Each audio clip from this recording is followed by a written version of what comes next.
Assalamualaikum warahmatullahi wabarakatuh. Kami dari kelompok 4 mata kuliah Pengantar Teknologi Informasi dan Komunikasi akan mempresentasikan sebuah video dengan judul database. Selamat menyaksikan. Database atau basis data adalah kumpulan data yang disimpan secara sistematis di dalam komputer dan dapat diolah atau dimanipulasi menggunakan perangkat lunak atau program aplikasi untuk menghasilkan informasi. Pendefinisian basis data meliputi spesifikasi berupa tipe data, struktur, dan juga batasan-batasan data yang akan disimpan, dan database juga merupakan aspek yang sangat penting dalam sistem informasi, di mana basis data itu merupakan gudang penyimpanan data yang akan diolah lebih lanjut. Basis data menjadi penting karena dapat menghindari duplikasi data, hubungan antar data yang tidak jelas, organisasi data, dan juga update yang rumit. Selanjutnya kita akan masuk mengenai pembahasan fungsi dan manfaat database. Fungsi database. Setelah memahami pengertian database, kamu juga harus mengetahui apa fungsi dari database. Berikut ini beberapa fungsi dari database. Yang pertama, mengelompokkan data dan informasi sehingga lebih mudah dimengerti. Yang kedua, mencegah terjadinya duplikat data maupun inkonsistensi data. Yang ketiga, mempermudah proses penyimpanan, akses, pembaruan, dan menghapus data. Yang keempat, menjaga kualitas data dan informasi yang diakses sesuai dengan yang diinput. Yang kelima, membantu proses penyimpanan data yang besar. Yang keenam, membantu meningkatkan kinerja aplikasi yang membutuhkan penyimpanan data. Selanjutnya kita akan masuk mengenai pembahasan manfaat database. Berikut beberapa manfaat yang dapat diperoleh dengan bekerja dengan sistem database. Yang pertama, tidak ada redundansi data. Database dapat membantu minimalkan redundansi data. Redundansi adalah munculnya banyak data dalam file yang berbeda. Yang kedua, integritas data terjaga. Database memastikan integritas data yang tinggi, di mana database akan memastikan keakuratan, aksesibilitas, konsistensi, dan kualitas tinggi pada suatu data. Yang ketiga, menjaga independensi data. Database menjaga independensi data, di mana orang lain tidak dapat mengubah data, meski data bisa diakses. Yang keempat, kemudahan berbagi data. Menggunakan perangkat lunak database bisa digunakan untuk berbagi data atau informasi dengan sesama pengguna. Yang kelima, pemeliharaan keamanan data di database.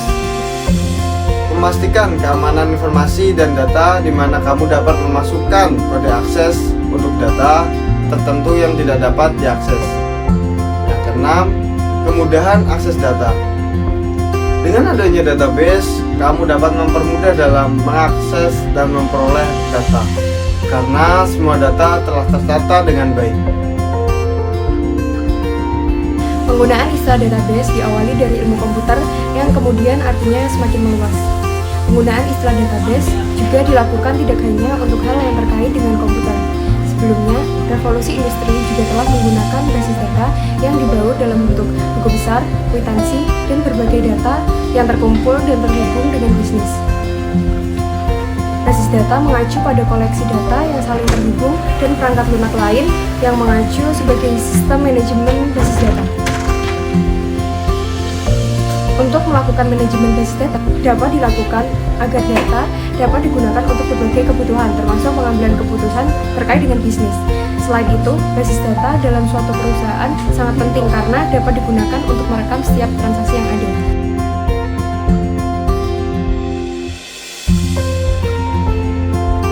Jenis-jenis database.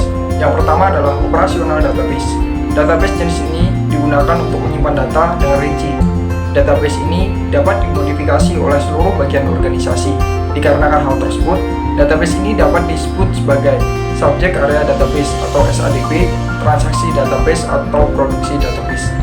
Contoh dari operasional database adalah database yang menggunakan pelanggan, database akuntansi, dan lain-lain.